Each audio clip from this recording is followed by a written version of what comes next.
Pro hoc vice, which means I can be special counsel there just for that case. Like a big leadership thing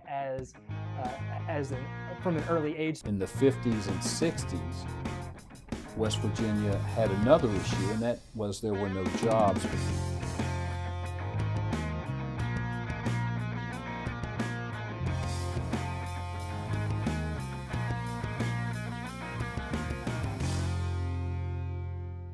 Hey everybody, and welcome back to Impetus, Minds of the Driven. On this episode, we have an amazing guest for you.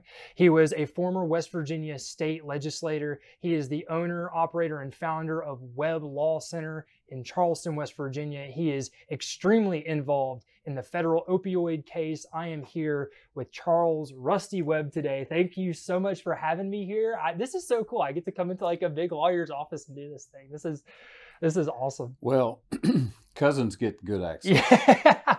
So for the viewers, Rusty is my cousin. It's nice to have family. We have to be transparent. Yeah, well, one of the things that we talk about all the time is how important family is and community is. It's one of the values that we try and push in this thing. Right. And this is one of those exact instances where sticking together with family and looking out for one another like really pays off, because it allows me to interview somebody that has a ton of experience. It allows you to be able to have some publicity and to be able to share your thoughts with a broader audience, even outside of the state of West Virginia.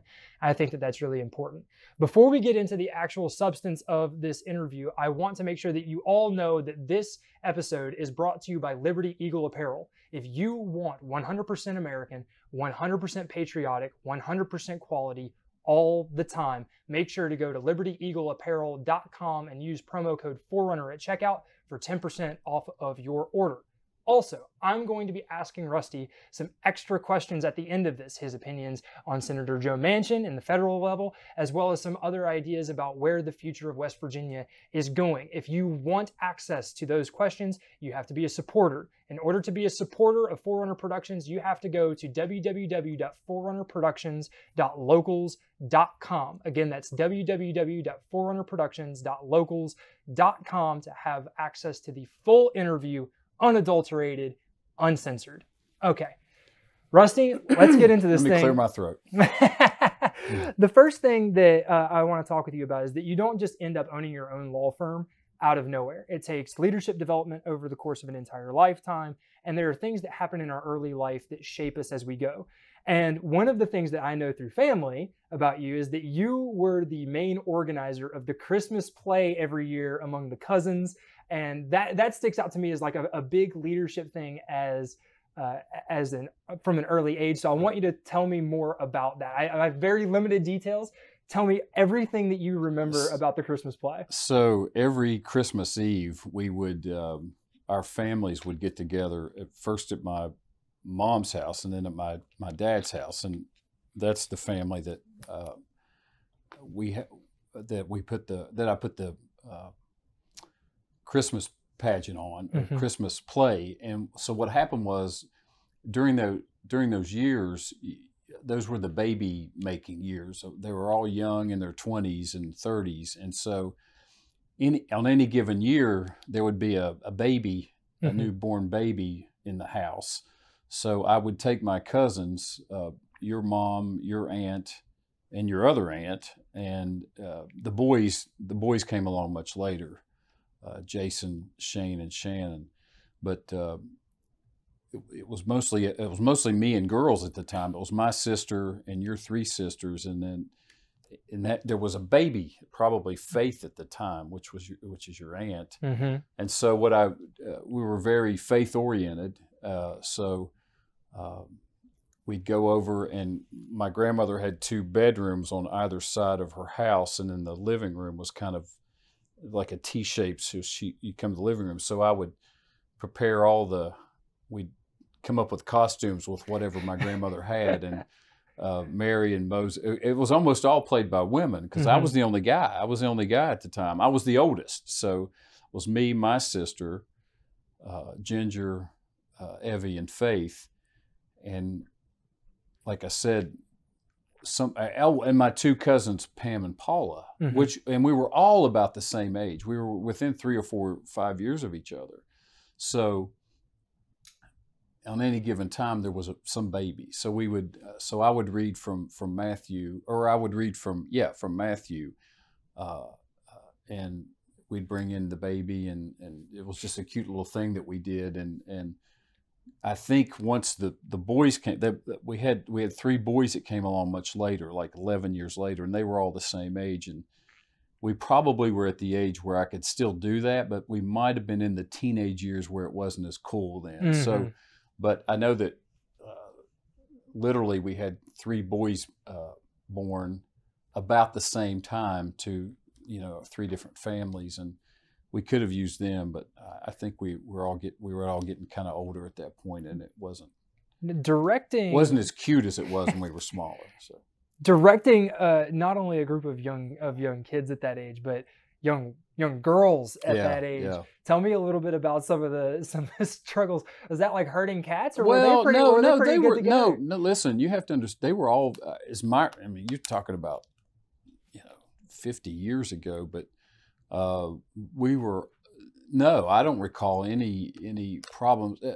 All the girls were just wonderful to grow up with. Mm-hmm. I mean, back in those days, cousins were as close as sisters and brothers, mm-hmm. and we were that close. I mean, we would see each other literally once a week. We saw them at church every Sunday for one thing, mm-hmm. and then we would almost always go to my grandmother Webb's house for the traditional, fried chicken, mashed potatoes, and green beans. I mean, that was our thing every Sunday. Go to church and then go to my grandmother's house. So we were all very close, and the girls were, they were wonderful. I remember even in my young years, Irvin sort of kept that tradition going for a while we were all living here. We would all go to church around the same time that we'd all show up at Grammy and Doodle's house for Sunday dinner. Now they're the new they're the new grand and great grandparents now, and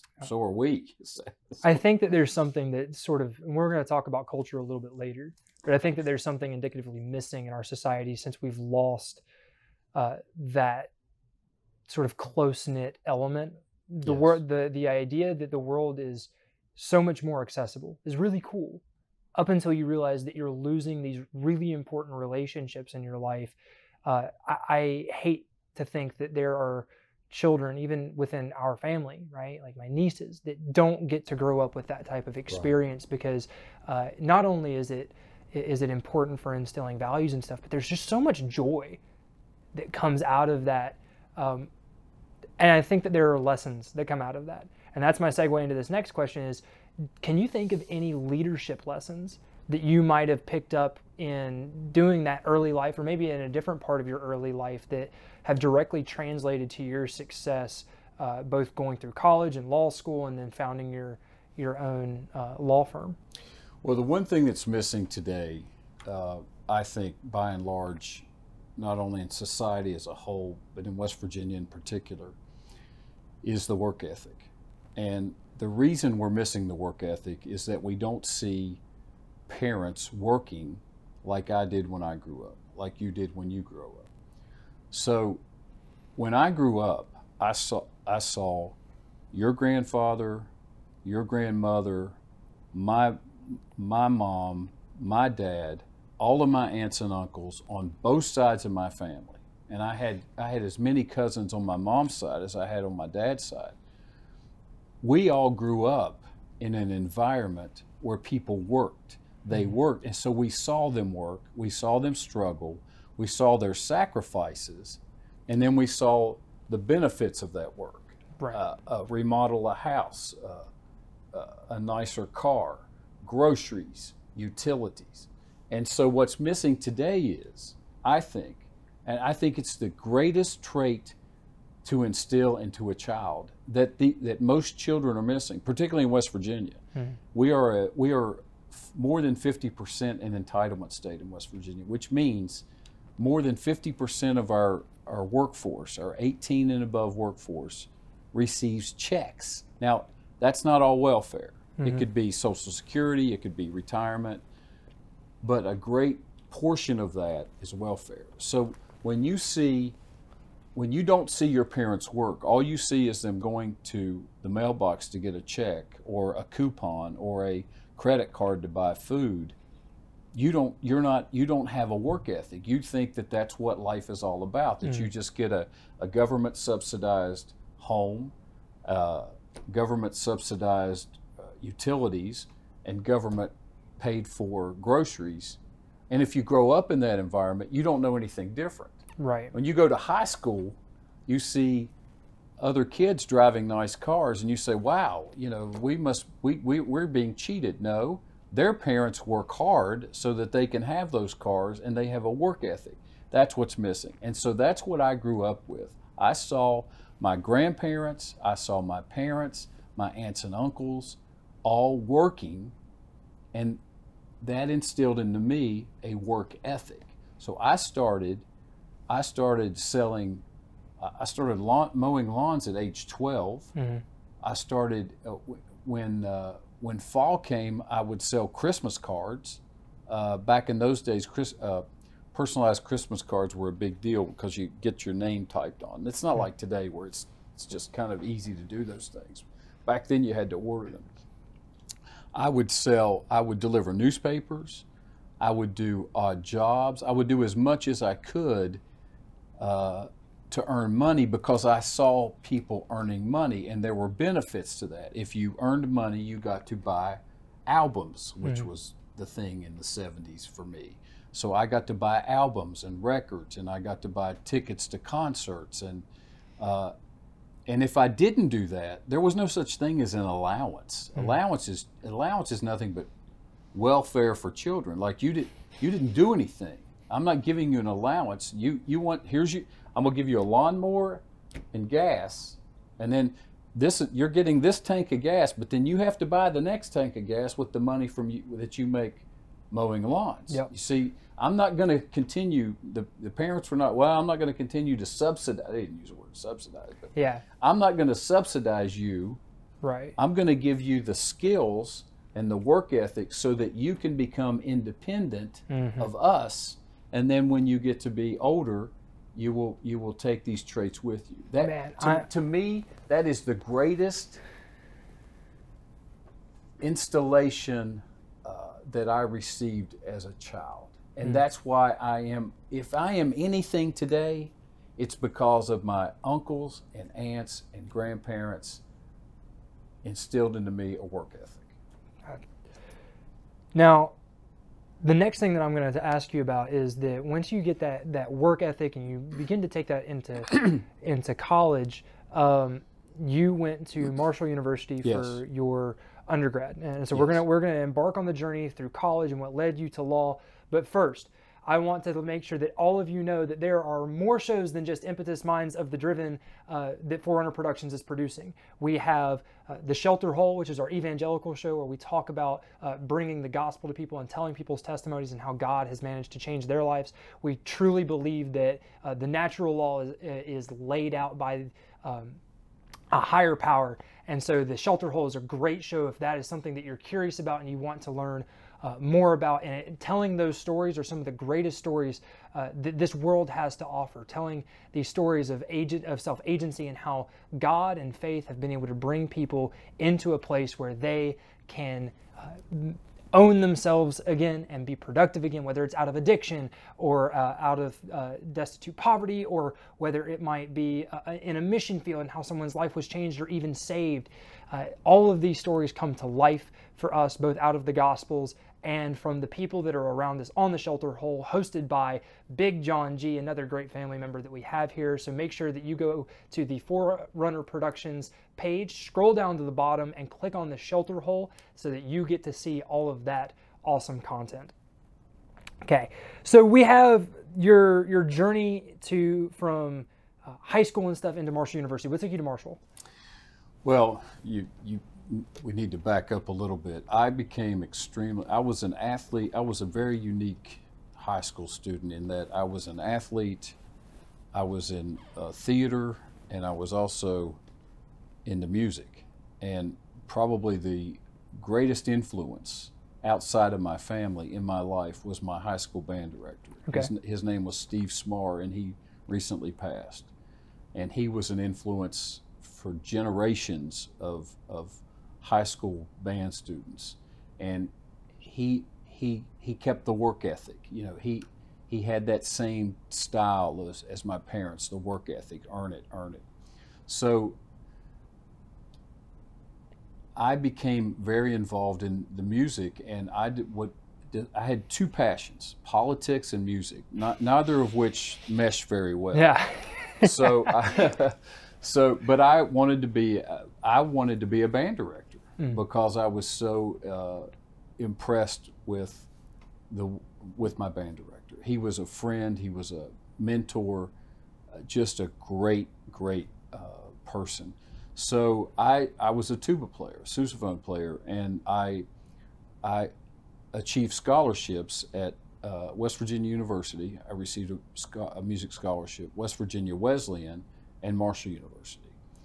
Well, I had somewhat of a legacy at Marshall University in that my mom had attended Marshall in the late 50s and early 60s, and I did kind of what, you know, students go to, you know, they have these interviews at colleges a lot, these tours, and I did. I was in some kind of honors band at WVU, so I spent the weekend up there.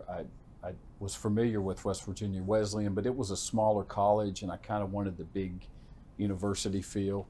And then I went to Huntington and just absolutely fell in love with Huntington. The wide streets.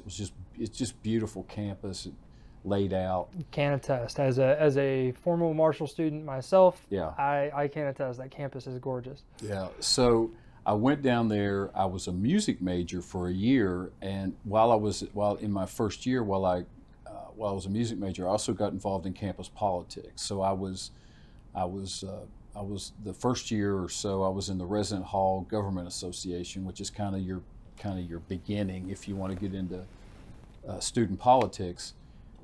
And then, but I was also in all the bands, and I was a music major. And so there came a time about my second semester when I was taking a class called music theory, which is kind of like the physics of music, and I didn't do well. And I decided, you know, maybe it's not for me. I like the idea of directing a 200-member marching band down the street, but I don't know if I have the ear for it. I just don't know if I have the talent. So I remained in music. I was in the marching band and retained my scholarship. It was a stipend at that point, but I decided to change to politics, and then so I got into political science. Well, back in those days, there was no such thing as a 5-year graduation.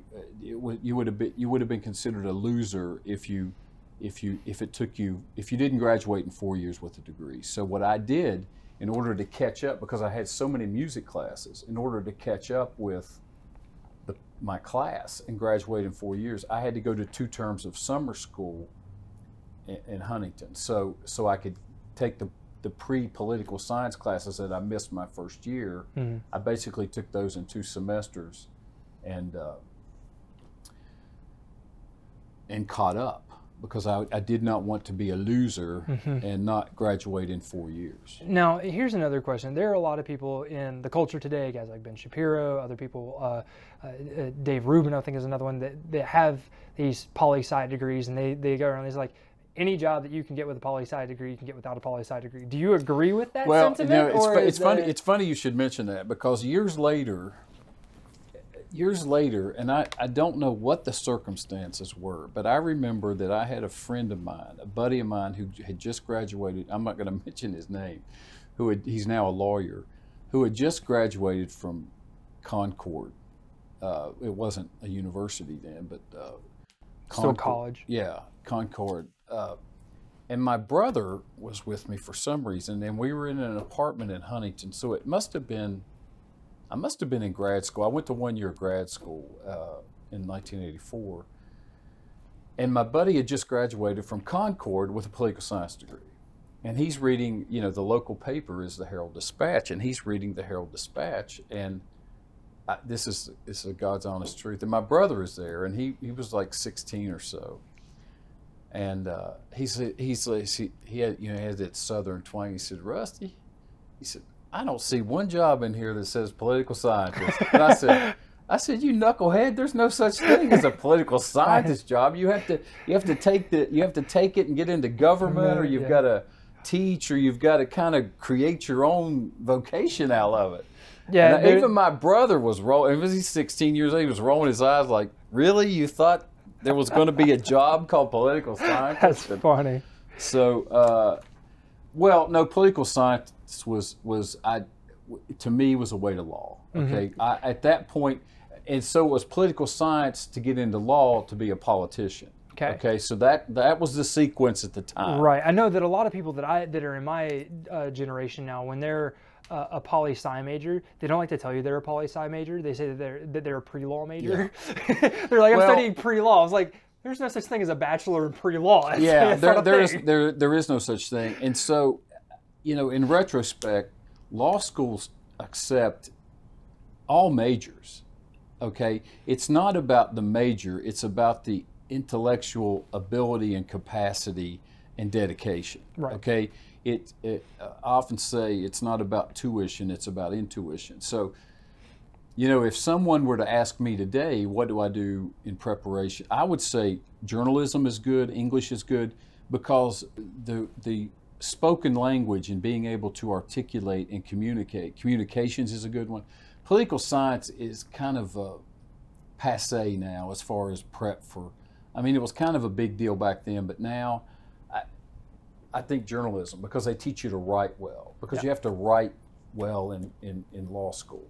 So it's kind of overrated, political science. But it's interesting because there were some political opportunities for me that you talk about the fork in the road. I had a ton of forks in the road back in those days, one of which was I had campaigned at the age of 17 for a special election for Congress, a congressman whose name was Mick Staten, Rick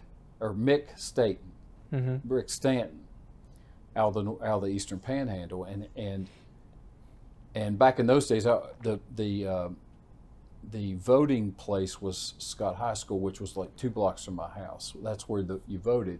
And that was back when it was still in what is now the middle school. Yeah, right. But the point is back in those days, there were no restrictions on anything. So I stood there with his placard, and they're like, I think I impressed people because what is this 17-year-old doing out here? And he was a Republican in a very Democrat state at the time. Yeah. So, so I got him he won my little precinct by 90%, which was odd in Boone County in the southern West Virginia in the 80s, early 80s.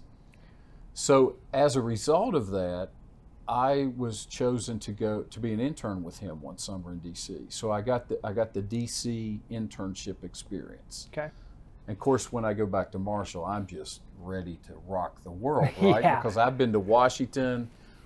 There was a period I was president of the West Virginia Teenage Republicans, and Ronald Reagan was in, and he's my hero. Yeah. And so I got to go it was like a 2 or 3 year period. I got to go to a Rose Garden reception with Ronald Reagan. Wow. And all these kids, these just brilliant kids around the country.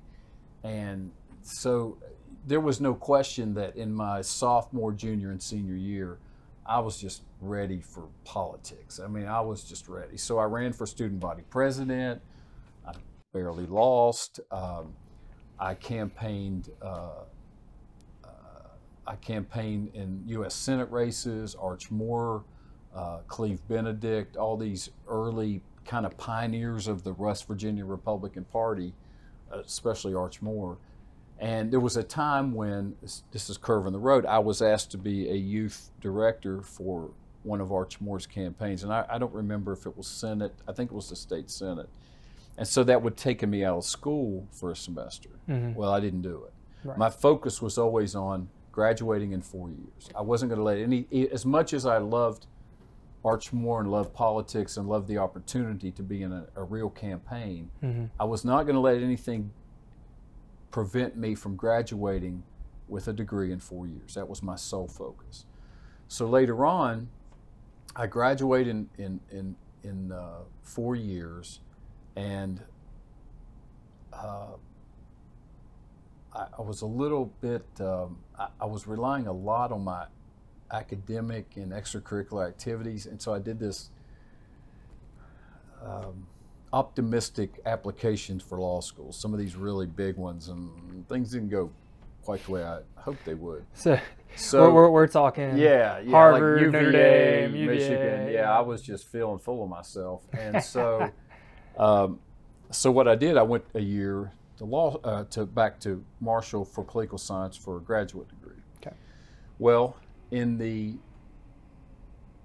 was either that summer or the following summer, because I had connections through the college Republicans, I was offered a position with a U.S. senator from Utah, and that was another fork in the road. In the road, and it was, and I would have worked in D.C. I wouldn't have worked in Utah. I would have worked in D.C. I would have been professional staff at the lowest level, and then you work your way up. That's political science. That's your political science right there.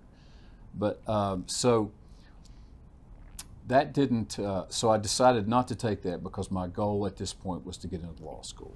And so I did something also a little bit crazy. My graduate year, I walked on to the Marshall swim team. I had never swam competitively in my life, but me and a few of my buddies won the intramural race against all these fraternities who had some pretty good swimmers, and 2 of us walked on, and 2 of us made the Marshall swim team. So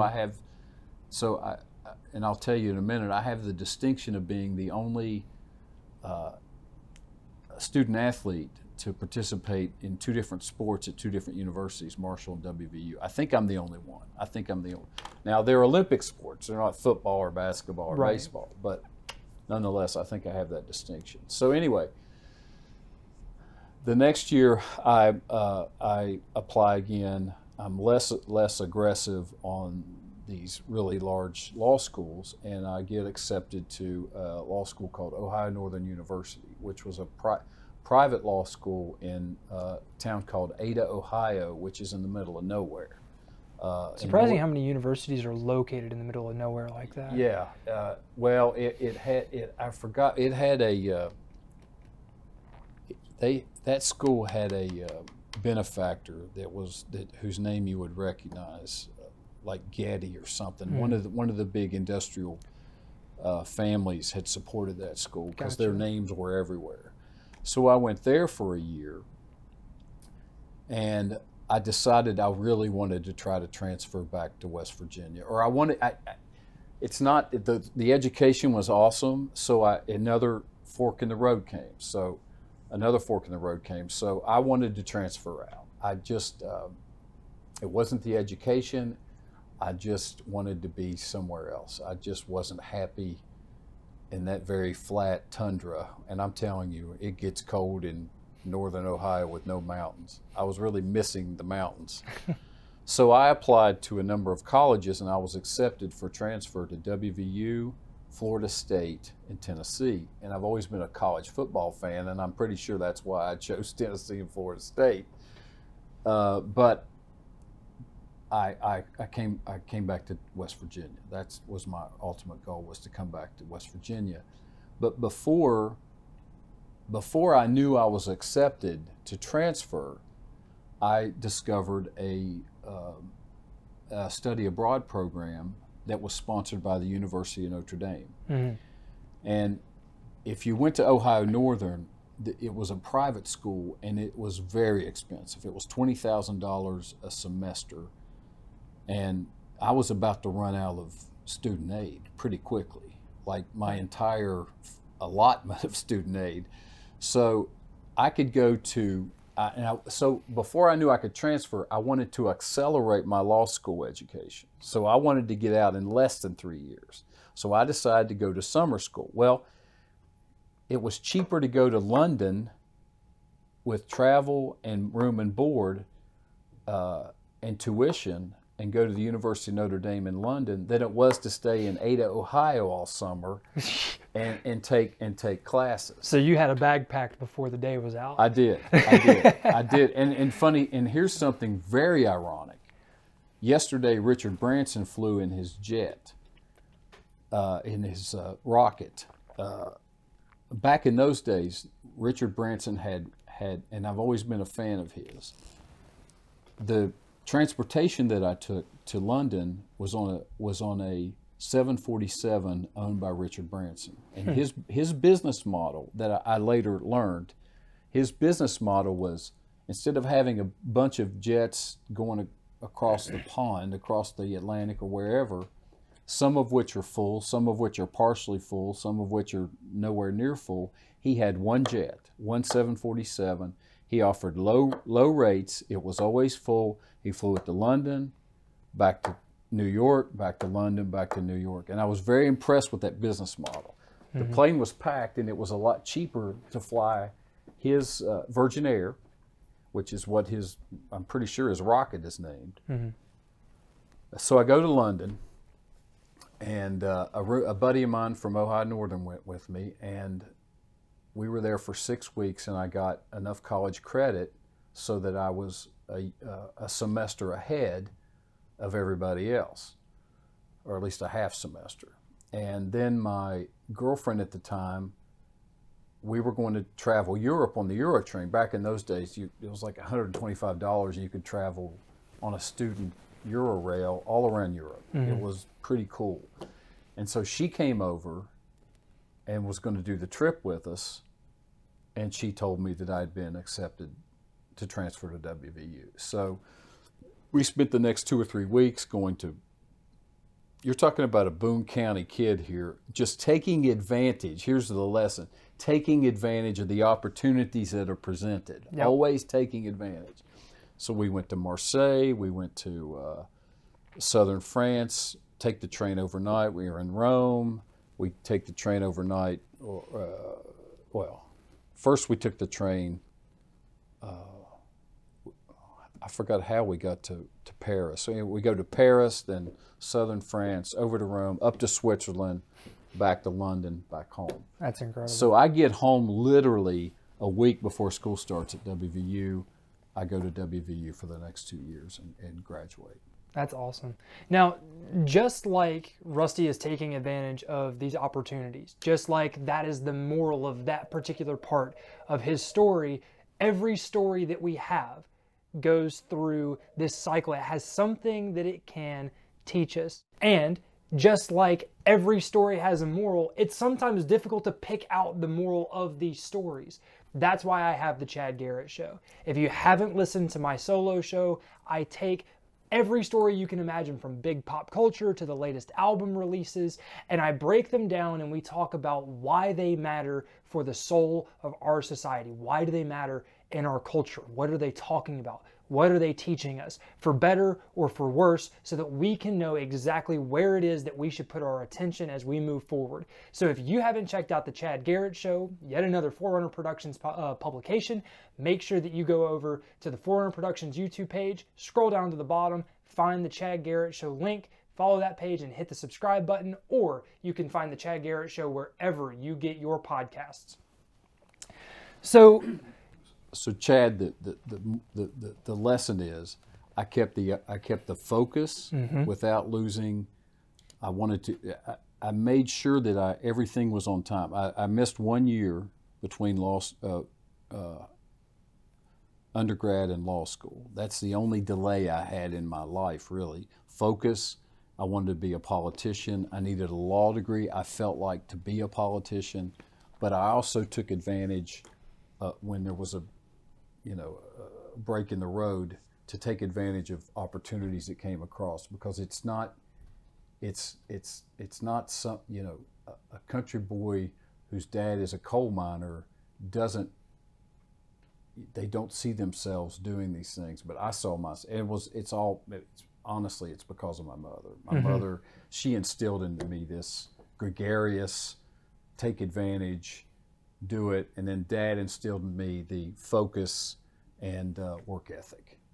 Well, both work ethics. And so you eventually used this work ethic, this drive, and this focus, and you did become a politician. You were a West Virginia state legislator. So talk to me a little bit about the campaign and then some of the things that you were able to accomplish and effectuate while you were a state legislator. So the first thing I did was I was 36 years old, and I did three things literally in the month of February of 1996, and that was I got engaged, I started a law firm, a partnership, and I announced that I was running for the West Virginia House of Delegates. Now, any one of those individually is stressful. I took them all three on at the same time because I guess I'm an overachiever. So you're not alone. I think it's a blood thing. yeah, it's true.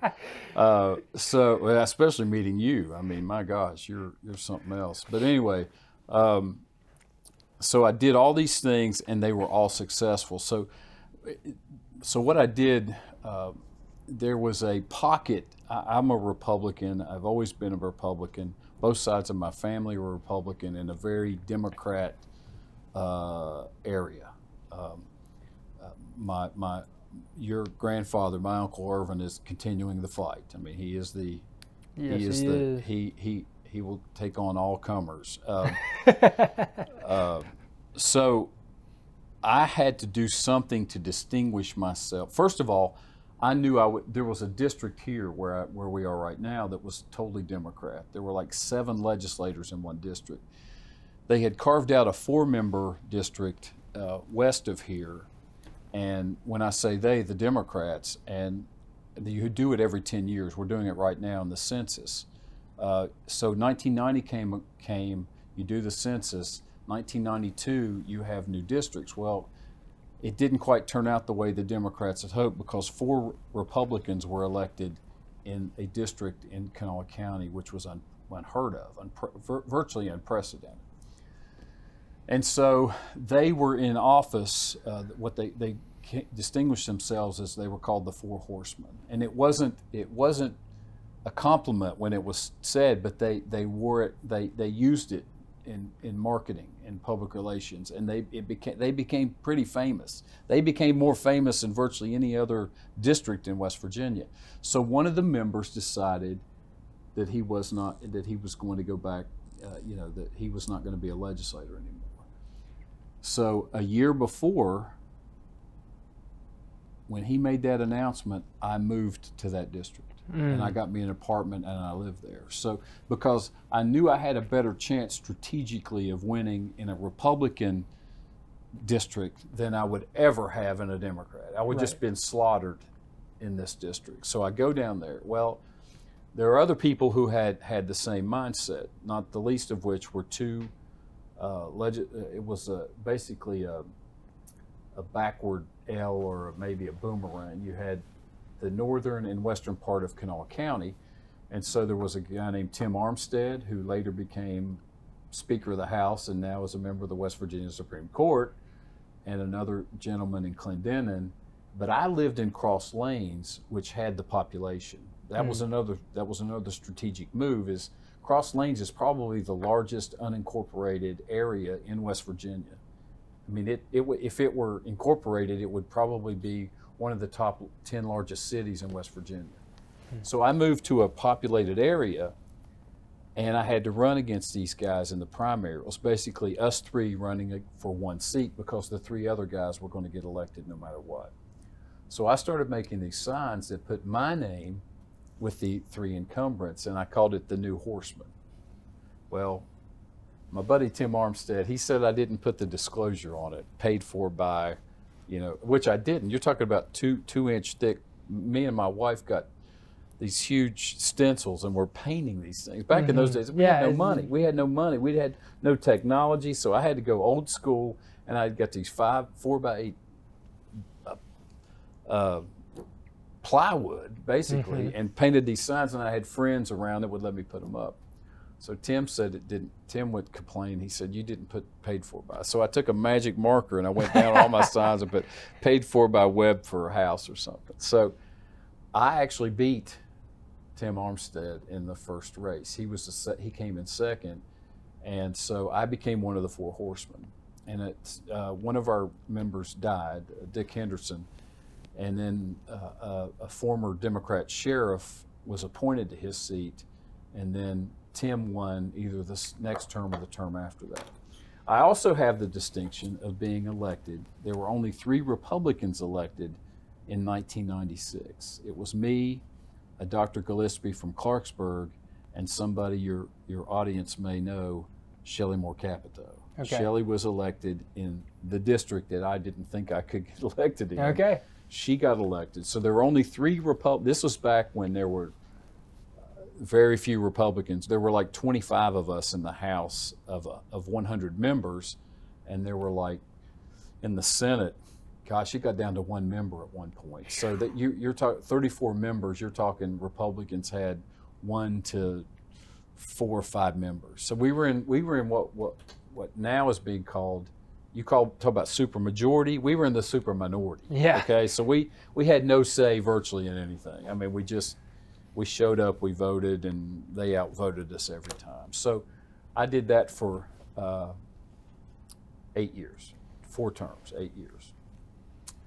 And it was like Groundhog Day every day. Every session was like Groundhog Day. Like you just pour your soul out in a committee meeting to get an amendment, or you pour your soul out on the floor of the House to get these Democrats to vote with you, and they would just slaughter you. Mm-hmm. So I thought, you know what, it's time. I got to move up, or I got to move out. Right. Because I have to have an impact in the committee, the group that I'm in, or I'm not. And I've done that a number of times. If I'm not, I can remember 2 other groups I've been a member of since then that we can or cannot get into. I'll leave it to you. But if I'm not making an impact, I got to get out. Right. Because I'm just not going to waste my time. Exactly. Okay, so I ran for the state Senate against someone from the big Democrat district, and as you could guess, I lost. Yeah. I didn't have enough votes in my little district to beat the Democrat. He turned out to be a great state senator, and it was a blessing in disguise because my daughter, who was born in 2000, was now she was like 4 years old, and I didn't want to miss her. Right. Because the thing about Chad, the thing about being a Republican and a family values person is this. It's kind of hypocritical, because if you're a family values person, then you stay with your family. Yeah. So, but you have a lot of politicians who claim to be family values, but then they're out being politicians all the time. So right. I was true to my word. You know, my daughter was now at an age where, as fun as it was to have her in parades, and she was cute and little and everything, I didn't want to miss 2 months with her, which we have a 2-month legislative session, 60 days. And so, it was okay. It was, if I won, it was fine. If I lost, it was fine. Right. So I came back to full-time practice law, which only means that I just missed 2 months a year. Plus, you had interim meetings and a lot of parades. You went to virtually every summer. You were in a parade every weekend, and so that and I built a cabin. I didn't literally build a cabin, but I built a cabin in Greenbrier County on the Greenbrier River. At the same time, I was running for Senate, which shows you that I was kind of half in the race anyway, and it all worked out. Gotcha. So I'm very happy about the 8 years I put in, but I did not win the Senate race, and I have no regrets about that at all. I don't. I could have been. Yeah. Now, how did you go from there and being in a partnership law firm around that same time period to having your own practice? Okay, that's a good question. I started the partnership in 1996.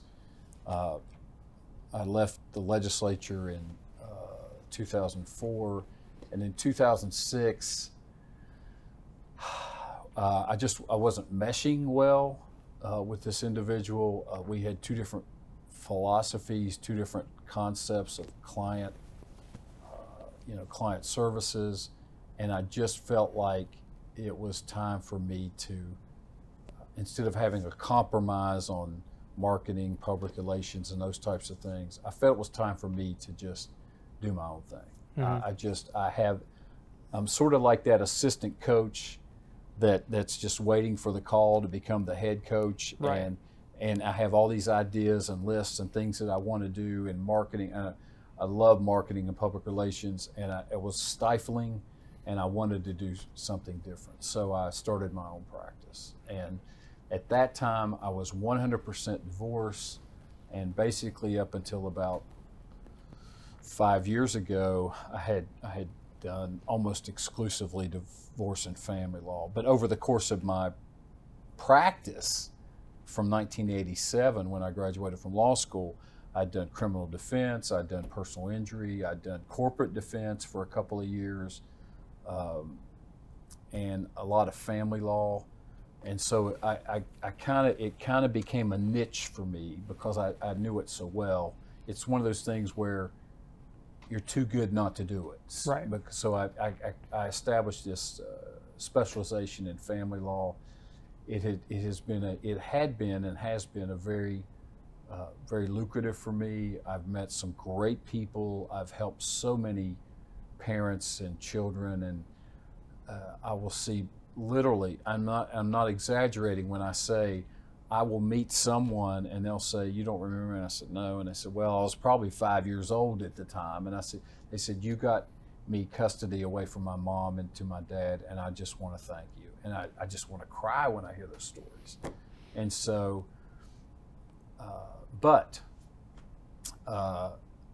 I kept what I call family law was my base, and personal injury was my bonus. So in the last 10 years, I've kind of got more and more into personal injury, and then the opioid cases came along, and those started in late 2016, early 2017, and that's when I started really. It kind of became a half and half thing, family law and injury law, and not only injury law, but now it's large injury law. It's mass torts, it's class actions.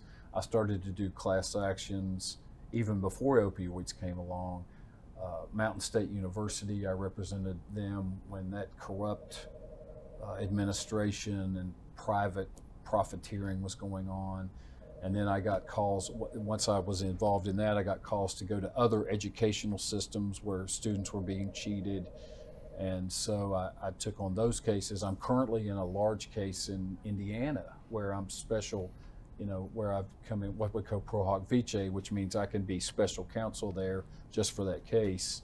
That's a 3,000 student body system that we're seeking damages for. And while that's all going on, then the opioids.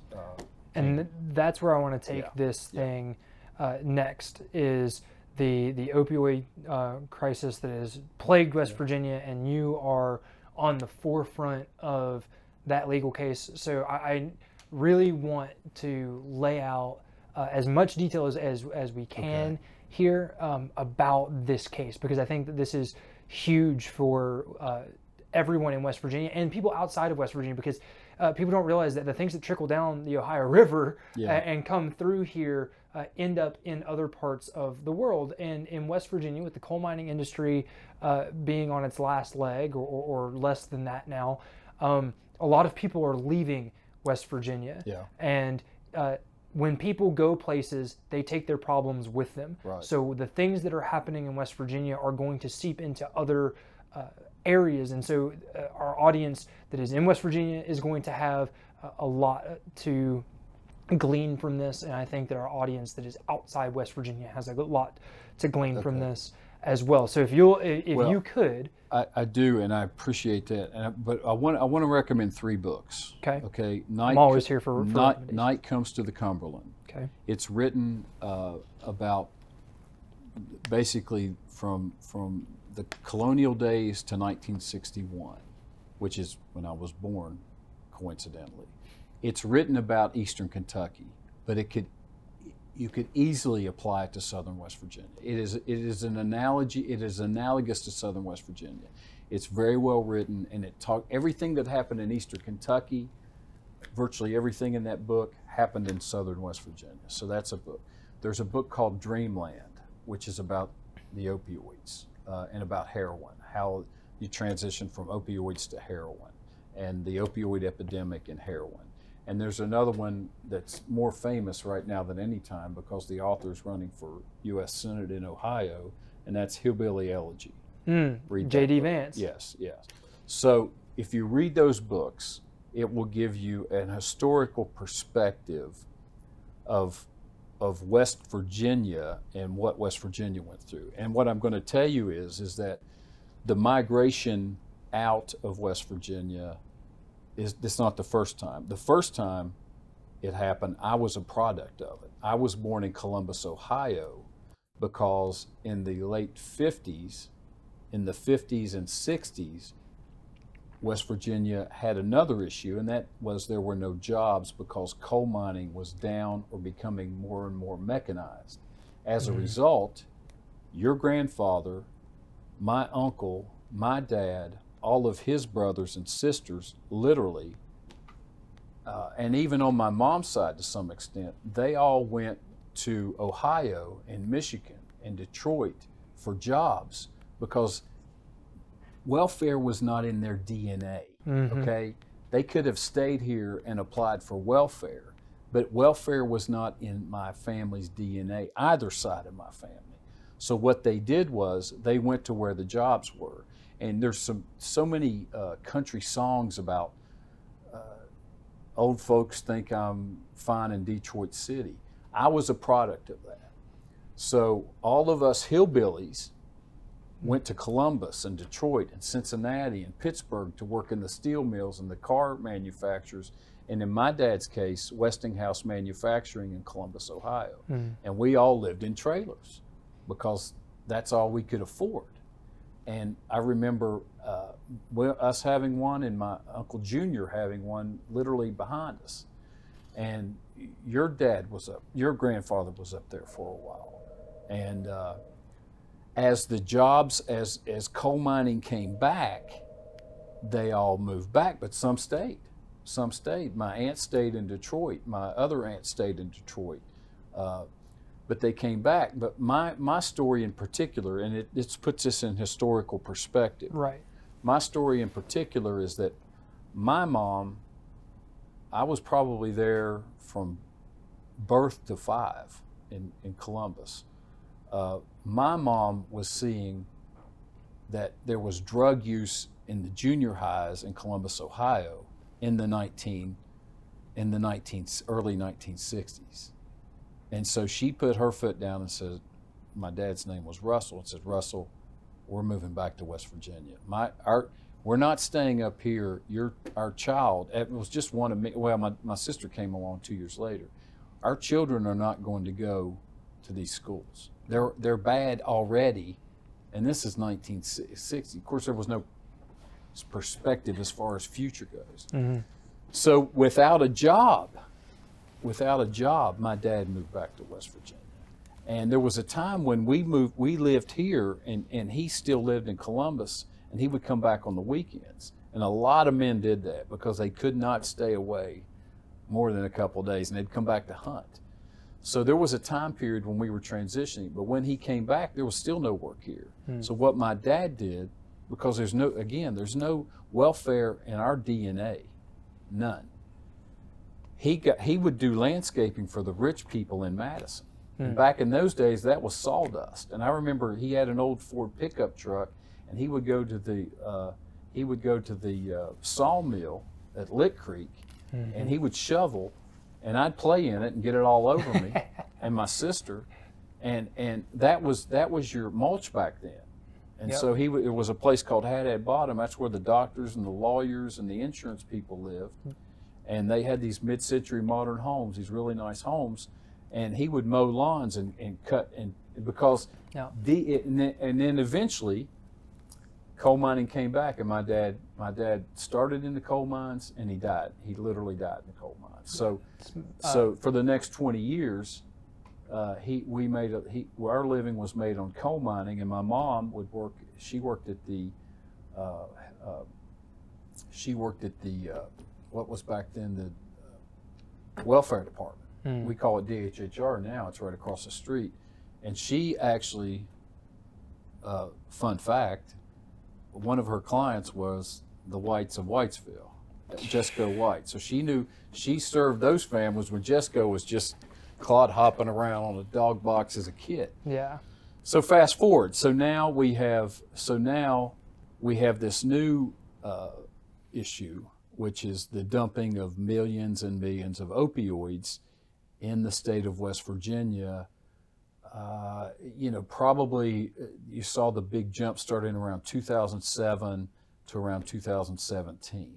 Okay, that's like a 10-year period where they just dumped them. So what happens is the Attorney General at the time, back in the early 2000s, was a gentleman by the name of Darryl McGraw, and so he hired law firms to sue the distributors, and actually sued Big Pharma, sued the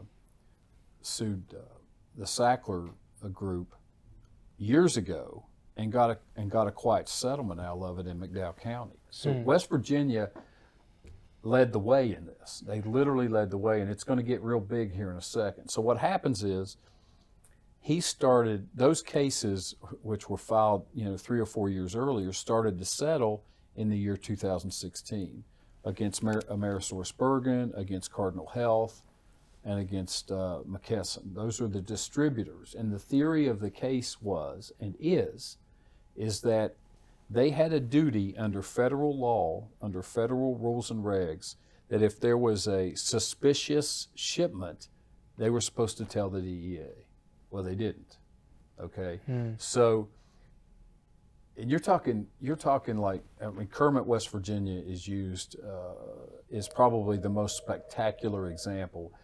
A town on the Tug River that has like 400 population. Tens of millions of pills came into that town. Now, there's no way those people could. There was no way. There was no. So those are the type of suspicious orders. And then Huntington got somewhere in around 80 million. Yeah. And it has a population of, just below 50,000. So you see these all over the state. So what happened was, when these cases started to settle, a reporter for the Charleston Gazette, who's now left, by the name of Eric I, because it was a state agency that had settled these cases, they were subject to freedom of information. So he requested the documents upon which, all the drug distribution documents, and he made those numbers public. And once he made those numbers public, it just opened everybody's eyes to what had happened in West Virginia. Now, what is the incentive for Big Pharma to do something like this? Profits. Profits? Total profits. It's just money, just zapping money out of people? Just money. Now, profits over people. Now, that's an interesting fact, because when you think about West Virginia, right, if you were to ask 90% of the nation about West Virginia, money is not exactly the first thing that comes to mind whenever it talks about what are you trying to outsource from West Virginia. So the idea of there being enough money in the people here to try and zap it, like that's a where exactly is the money coming from? I guess the theme is exploitation. Okay. The theme is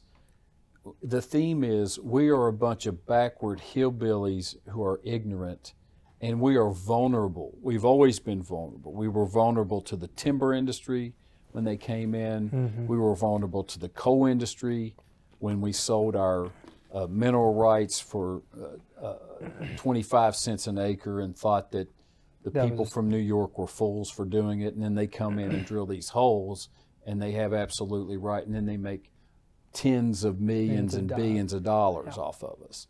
So we've been exploited. That's night comes to the Cumberlands. Okay. That's Eastern Kentucky applied to Southern West Virginia. So we have been exploited since our existence, literally since our existence. Right at post-Civil War, it was timber. Then it wasn't long. It was the early 1900s. It was coal, and now today it's opioids. So gotcha. we're always seen as desperate and backward and behind and vulnerable and exploitable. Mm. And so all this, so the cities and counties and the counties are seeing their regional jail fees go up. They see all these arrests related to drugs. Then it transitions into heroin and fentanyl, and they're scratching their head like, what's causing all this? Like why? Like how did it happen? How are we not seeing it? And nobody saw it until Eric Ide does the report. He subsequently wrote a book that you should also read that I'm quoted in, called Death in Mud Lick. You should read that book as well. So, and that's basically from 2007 to now. I mean, that everything kind of fits together in the puzzle. If you want to see Appalachia, southern West Virginia, southern Ohio, eastern Kentucky, it all kind of fits it. Yeah, it all fits in to this puzzle.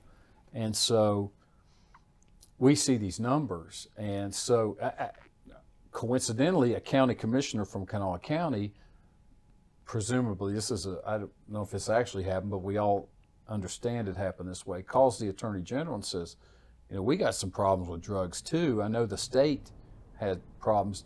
Did this settlement cover cities and counties? And the Attorney General, who is now Patrick Morrissey, who was the beneficiary of these cases, beneficiary in the sense that he's now the Attorney General of cases started by a former Attorney General. The settlements are coming in, and he says, no, we specifically excluded counties and cities from this because they wanted us to sign on this blank immunity that the cities and counties were covered by these settlements. And we're saying, no, these are just damages that West Virginia incurred that you're paying for. We don't have the authority if we wanted to cover what, cities and counties. So then it clicks. So then counties and cities said, okay, we're using the same theory. We have damages. We have regional jail fees. We have huge increases in these Suboxone and all these, things that bring you back to life, and paramedics and theft and fire. We have big damages. Counties and cities have big damages. Not to mention criminal issues that come around that are always surrounded by drug addiction. Theft. You got to steal to do your drug habit, to take care of your drug habit. Theft, domestic violence that is incurred by drug addiction or drug abuse and things of that nature. So the whole spectrum. The whole spectrum. So, as you would expect, these southern counties, McDowell County files, Mercer County files, Huntington files, Charleston files. And so once we start filing these cases, then the rest of the country looks at West Virginia and go, wait a minute, if they did it in your state, they did it in our state. And we want to see the statistics in our state. So they start getting the statistics. So then what started out as this fire, litigation fire in West Virginia just blows up. So Gotcha. at this point, there are over 3,300 cities, states, and counties that have filed against Purdue Pharma, against the distributors, against the other manufacturers, against the large pharmaceuticals like Walmart and Kroger, and that also were supposed to be watching suspicious orders, that we're supposed to report these things. I call it a conspiracy of thieves. Everybody was making money up and down the line, the doctors who were prescribing it, the pill mill doctors who were prescribing it, the distributors should have caught it, the pharmaceuticals should have caught it, but nobody said it. And there are a lot of mom and pop stores that are just barely making it. Now they're making huge profits, because now instead of selling some cough syrup once a week, they're selling hundreds of thousands, and they kept their mouth shut. Yep. Okay, because now they're making money hand over fist that they've never made before. One in Boone County have just pled. One in Grant County, the You know, places you don't expect these things to happen. You know, in the Eastern Panhandle, selling hundreds of thousands of pills and making a lot of money. Yeah. And so this is where we are today. And hits really close to home, not just because West Virginia is where my ancestry comes back to, but directly in my grandmother on my father's side dealt her whole life with oxys, addiction to oxys and some issues in that nature. And we believe that it's one of the things that ended up taking her from us way sooner than it should have.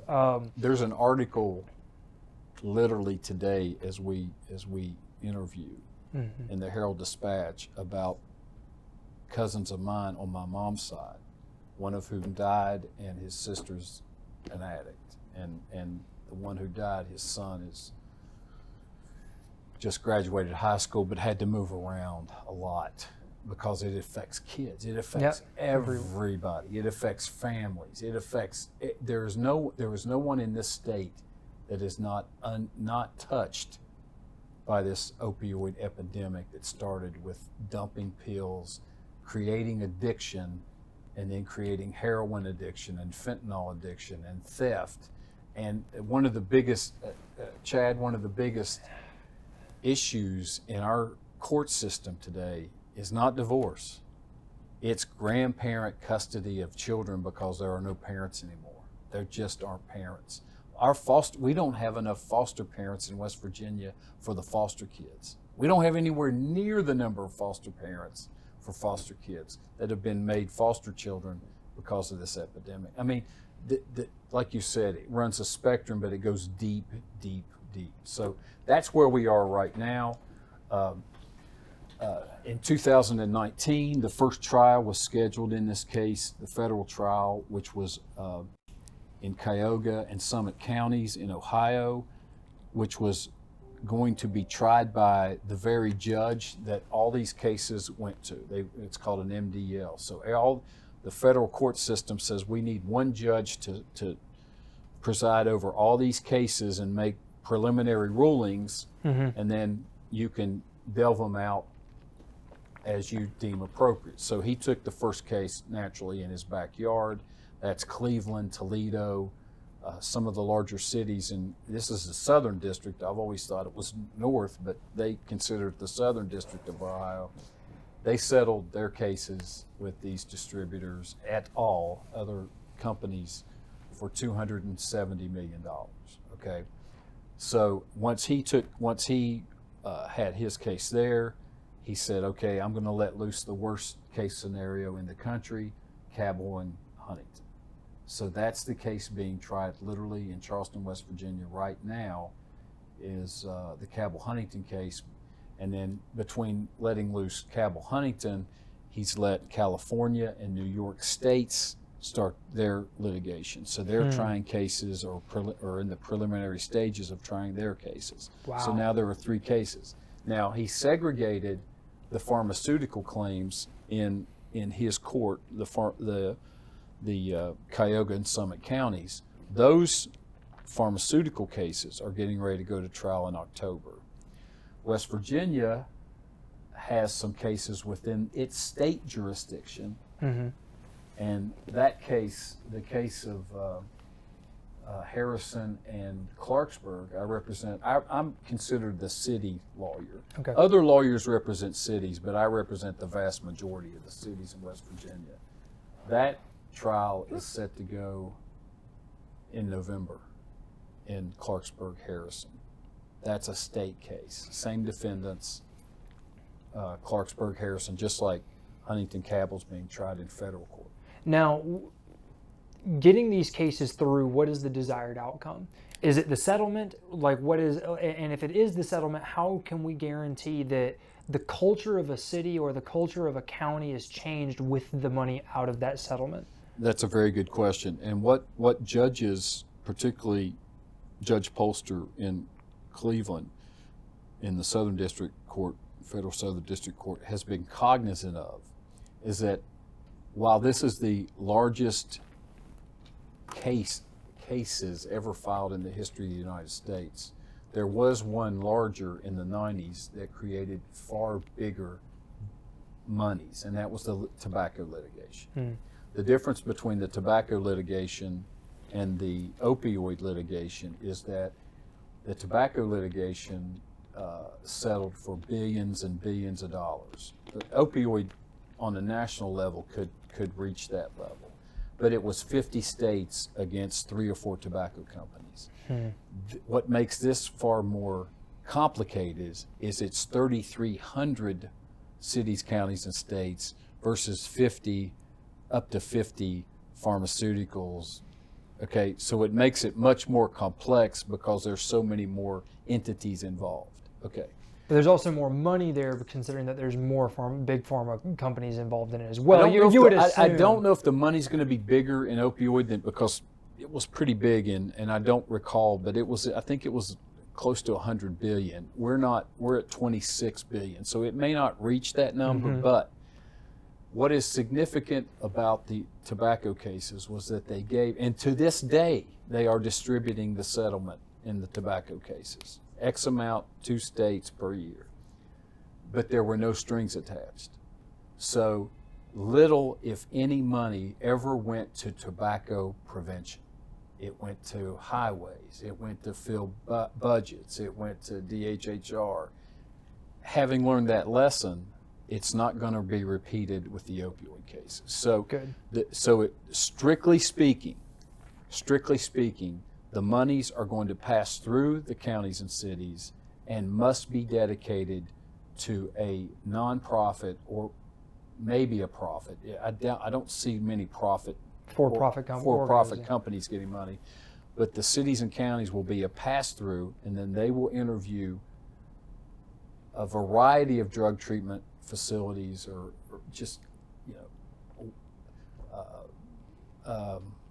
baby NAS, natal abstinence syndrome. I mean, anything that could help, that money has to go to. It's a very broad definition, right, but it has to go to help treat these people. Chad, the biggest difference is it's not damages. You're not paying us back the money that we had to pay out. We are asking that you pay what's it going to cost to abate the issue, to fix the issue. Right. So Huntington Cabell, for example, we have put on a case to the judge, not saying, well, this is what Huntington and Cabell had to pay out over 10 years, and regional jail fees and paramedics and Naxalone and Suboxone. That's not what we're asking. What we're saying is we have an economist that says over the next 15 years, how much money will it take to treat and fix the problem? And our number is 2.5 billion. Okay. Now, the reason why I asked that question is because one of the things that, and you can ask any person that knows anything about addiction, any of the addiction professionals, one of the things that they preach to us in school is that you can't just fix the addiction issue, you have to replace it with something, right? There has to be, whether it be work ethic, like we've talked about previously, whether it be some type of entertainment that we've talked about, you have to fill the void, because one of the reasons why people get into drug addiction in the first place is for escape and out of sheer boredom. So honestly, it could be easily to get bored in southern West Virginia, particularly in the summertime, if you're home. You can only watch Wheel of Fortune so many times on TV, you know what I mean? And you're exactly right. And so in preparation for, or in the process of litigating this case from 2017 to date and beyond, I did something that I don't think any other attorney in the country has done. I'm weird about things like that.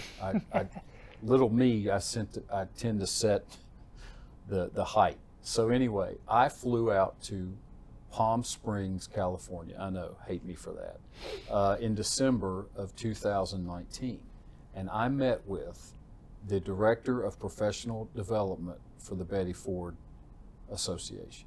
Okay. So I went directly. I spent 2 days with this individual, whose name isn't important, to learn about the best model for drug treatment. And you're exactly right. One of the it's as if you were sitting there with me, because your knowledge is better than because lawyers are we're made to litigate and to settle and to try. We're not made to fix. Right. But I decided in order to understand the problem, I needed to know how to fix the problem. So I went to the best in the country. Right. And he gave me an audience, which to this day I'm grateful for. But one of the things he said is the substitution. And this is what it consists of. It consists of a 3 to 5 day detox. There are a lot of those. You can go to detox and then you're out, and then guess what? You're back doing drugs again. Right. It has to be, first of all, it has to be wraparound, it has to be consistent, and it has to be collaborative. Because if there's any break in time between services, it's an opportunity to relapse. Okay. So you do the 3 to 5, then for some reason, I don't know why, but it's a 29-day inpatient treatment.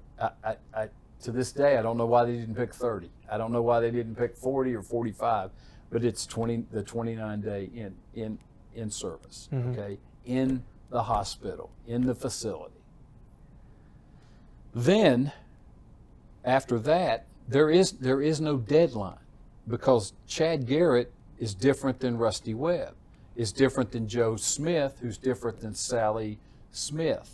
We're all different. We have theoretically, we have different DNA, we have different addictions, we have different histories. So there is no X amount of days in outpatient. There is none. But the perfect facility, and I'm going to get to your substitution issues. The perfect facility keeps you in a closed environment, not an open environment. So it's almost like a prison in a way. You can move around, you just can't leave. So what you want is this outpatient that is controlled and monitored for up to a year after that. And then after, I mean, if you're not fixed in a year, I don't know what to do for you. Right. Even after that, Chad, even after the 1 year of outpatient controlled environment, then what you do is you go to these homes with other addicts, but here's where you don't put them. You don't put them back in their community. You put them in another community. You mix everybody up, because you're not back with the old gang again. You're not back in that environment again. You're not running those streets again. You're somewhere else. So the perfect facility would then move you to these transitional homes, where now you should have been given this in the what did I say, 29 days? You should have been given this in 11 months. You engage in workforce development. Take you away from it. You have workout facilities. You have swimming pools. You have gymnasiums, because now you take that frustrated boredom energy and you do it into improving yourself. And you maybe do makeovers. You know, that in the perfect world, makeovers for men and women. Fix your teeth, teach you skills, workforce development, and you continue that. Now you're out in the group homes. Now you're working every day. Now you get, you take the bus and you earn money, or you buy yourself a car. Now you have that work ethic that you probably didn't have. But I'm not saying that people without work ethics are not addicts. I'm just saying there's a large group of them that come from bad lives to begin with. But listen, rich, poor, black, white, addiction hits everybody, man. It hits everybody. So I'm not going to say, you could be raised by the most perfect parents in the world. Go to church Sunday night, and Wednesday, and that's not going to immunize you from this. So what I'm saying is, now you get skills that you didn't have, or you perfect skills that you did have, or you're reminded of skills that you used to have in that year, and then you start applying them, and then you become independent living again. But the counseling, it's like AA and NA. You're never not a drug addict. So for the rest of your life, you will go to Narcotics Anonymous. You will work And so that's the perfect. I love how much detail there is actually, because having the conversation on the surface level is great, and understanding there's an issue and encouraging people to go and educate themselves is awesome. But giving people the deep dive, that's what we're here for. And that's what people, like, a lot of people don't have the time, or they don't make the time to go and read about these things and educate these things, and to have somebody sit here and in 20 minutes tell them exactly what they need to know and exactly what it is, and lay out, like, not only do we have, are we working to get the money from the people that did the damages, but now we have a plan, or there should be a plan to effectuate this. There are people with the knowledge. Okay, let's go do it, right? Now, everybody has an abatement plan. Yeah. The Purdue bankruptcy produced one. It cost $4 billion to produce it, because lawyers around the country were on committees for 2 years, and that's what it cost them. And they put together a 30-page document on distribution and abatement. The state of West Virginia has one, and the city of Huntington has one. The city of Charleston has a comprehensive plan that's close to that. The point is that you can have all the plans in the world, but if you don't have the facility, that the perfect treatment facility, then everything is broken up. Yep. You'll go to this, and they'll say, well, in 2 weeks, go over here, start your 29 days. You can't start. Listen. There ought to be a van or something waiting on you when you get out of detox. You have to go straight to the 29-day. Shoot, and if you and at the end of the 29 day, there better be a van. Let's do it better than that. Wow. And so now I'm going to break the interview process. Why don't we do it better than that? Put them in a Ferrari. You got Uber, all these different things. You have apps like Turo now where you can rent out these vehicles. Yeah. Instead of making them ride in a van or something well, like that. The point that's more of a metaphor for you've got to get them from point A to point B without a break. Yeah. You've got to get them from point A to point B without a break. But how you transition them from point A to point B without a break, I think, is just as important. Yeah. Because if you send them a message of beaten down, broken down van, or if you could send them a message of look what you can have if you stay clean. Right. Well, it's all subliminal messaging. You know what? Capitalism works, and if the money is available, for every step you make, incentivize it with money. That's a good idea. I didn't even think about that. I just thought they're more concerned about their health. But hey, if it takes a cash incentive, just like to get vaccinated, I'm all for it. So that's a great idea. So we're about to get into some bonus questions, and if you want access to those bonus questions, you need to go over to forerunnerproductions.locals.com. We are about to talk about Senator Joe Manchin, West Virginia's sort of most talked about star on the federal political realm, and we are also going to talk about Rusty's advice for how the everyday citizen in West Virginia can effectuate culture and change, and what lessons we can take outside of West Virginia for those things. But first, we are going to have a lightning round for all of you, and that is what we are into next. Rules of the road here. It's a short list of questions. Most of them have something to do with your life somehow that you should identify with. If you don't, then that's bad on me. Yeah.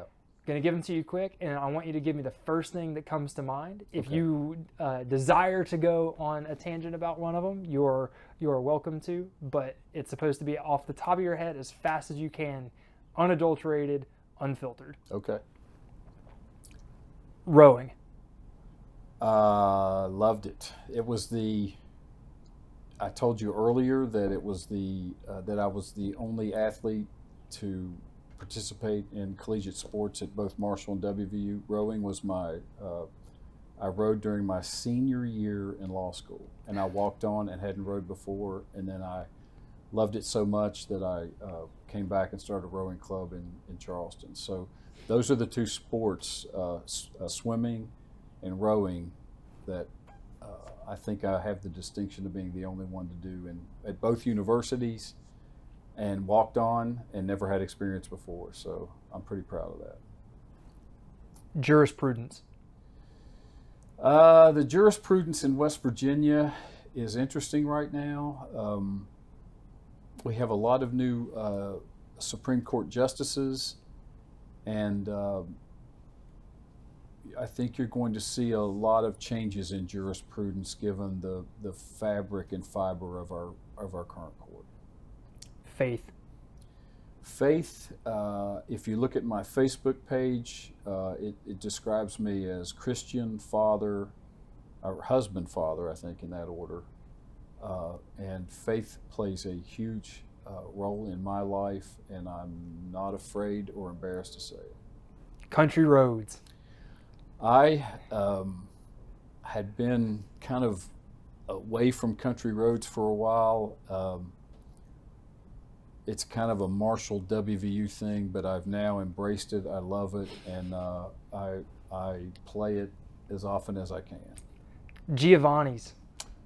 Giovanni's is one of the best pizza places you can eat at. Hope. In West Virginia, in particular, my hope is that we can turn around our image. We can use our natural resources for one. We have mountains and rivers that every state in the nation envies, sans Colorado, I guess. We have these really neat opportunities to not only change our image, but put our natural resources in the forefront. That and the influx of money from opioids, which will treat our addicts, get our economy churning and starting. So I have nothing but hope for the state of West Virginia. Struggle. In terms of personal life, I'm an empty nester right now, so we're acting like teenagers. My wife and I, we have this freedom that and it's not something that we're looking forward to, but no struggle. Again, I think about the struggle of West Virginia. I mean, sadly, I think about too much, really. I think about it too much. I really got to stop. So, yeah. Law. Law has been good to me. I've worked hard at it. I don't know. I'm going to see a big transition in the next 10 years for me in law. I'm probably going to change dramatically to more of a larger scale concept, class actions and mass torts. But I'm also going to get into charitable and philanthropical work. I think that's where you take your experience and you can help young people. That's what I want to do. And I'm young at heart. I'm really like the youngest dude you'll ever meet in my heart. I can still talk to teenagers. I think that's where I'm headed. That's where I'm headed. Wild. Well, wild, wonderful West Virginia. That's all I can say. That's perfect. Everyone, thank you so much for listening to this episode with Charles Rusty Webb. This has been incredible. I have had my eyes open. I know that our audience is going to absolutely love this.